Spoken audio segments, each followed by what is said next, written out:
Hello guys, welcome back. അപ്പോൾ ഇത് ഞാൻ കുറച്ച് ദിവസം മുന്നേ എടുത്തു വെച്ച വീഡിയോ ആണ്. പക്ഷേ എനിക്ക് ഇപ്പോഴാണ് എഡിറ്റ് ചെയ്തൊന്ന് പോസ്റ്റ് ചെയ്യാൻ പറ്റിയത്. പിന്നെ പറഞ്ഞു കഴിഞ്ഞാൽ ഓണൊക്കെ ആയിരുന്നല്ലോ, അപ്പോൾ അതിൻ്റേതായിട്ടുള്ള കുറച്ച് തിരക്കുകളും കാര്യങ്ങളൊക്കെ ഉണ്ടായിരുന്നു.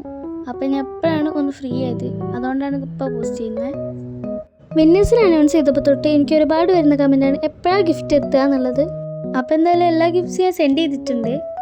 എൻ്റെ പണ്ട് തൊട്ടേ ഉള്ളൊരാഗ്രഹമായിരുന്നു ഗിവ് അവേയിലൊക്കെ പങ്കെടുത്തിട്ട് അതിൽ വിന്നർ ആവുക എന്നുള്ളത്.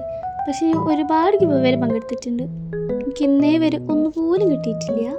പക്ഷേ ഇപ്പോൾ ഞാൻ തന്നെ സ്വയം കണ്ടക്ട് ചെയ്യുന്ന ഒരു ഗിവ് അവേയിൽ ഇതുപോലെ എൻ്റെ സബ്സ്ക്രൈബേഴ്സിന് ഗിഫ്റ്റ്സൊക്കെ കൊടുക്കാൻ പറ്റുമ്പോൾ എനിക്ക് തന്നെ ഉണ്ടാകുന്നൊരു സന്തോഷം ഉണ്ടല്ലോ ഗൈസ്, അത് വേറെ തന്നെയാണ്.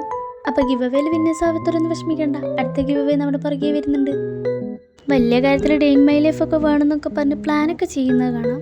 പക്ഷേ അല്ലാതെ എനിക്കിന്ന് ഡേ ഇൻ മൈ ലൈഫ് രാവിലെ എണീക്കുന്നു, ബ്രേക്ക്ഫാസ്റ്റ് കഴിക്കുന്നു, കിടന്നുറങ്ങുന്നു, പിന്നെ ഡിന്നർ കഴിക്കുന്നു, കുറച്ച് നേരം ഫോണ് തോണ്ടുന്നു, പിന്നെയും കിടന്നുറങ്ങുന്നു. അപ്പോൾ ഇതൊക്കെ തന്നെയായിരുന്നു എൻ്റെ ഒരു വെക്കേഷൻ റൊട്ടീൻ എന്ന് പറയുന്നത്.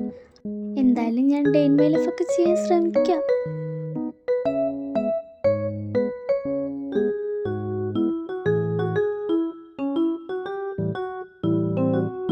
ഈ പാക്ക് ചെയ്തതിൽ എനിക്ക് നേരെ ഭീഷണിയായിട്ടുള്ളൊരു കാര്യം എന്ന് പറഞ്ഞു കഴിഞ്ഞാൽ ഈ ഒരു റാപ്പിംഗ് ഷീറ്റ് ആയിട്ടായിരുന്നു.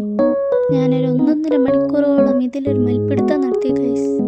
ഇതാണെങ്കിൽ കൈ പിടിച്ചിട്ടാണെങ്കിൽ കിട്ടുന്നില്ല, വഴുതി പോകുന്ന പോലെ. ഏകദേശം നമ്മൾ തവള ചടി പോകുന്നൊരു ഫീൽ ആയിരുന്നു. അങ്ങനെ ഏകദേശം ഞാനതൊക്കെ ഒപ്പിച്ച് ഫൈനല് ഇതുപോലെ ആക്കിയെടുത്തു. എങ്ങനെയുണ്ടെന്നുള്ള നിങ്ങളുടെ അഭിപ്രായങ്ങളൊക്കെ കമൻറ്റ് ചെയ്യുക. അപ്പോൾ അത്രയാണ് നമ്മൾ ഇന്നത്തെ വീഡിയോ. ബൈ.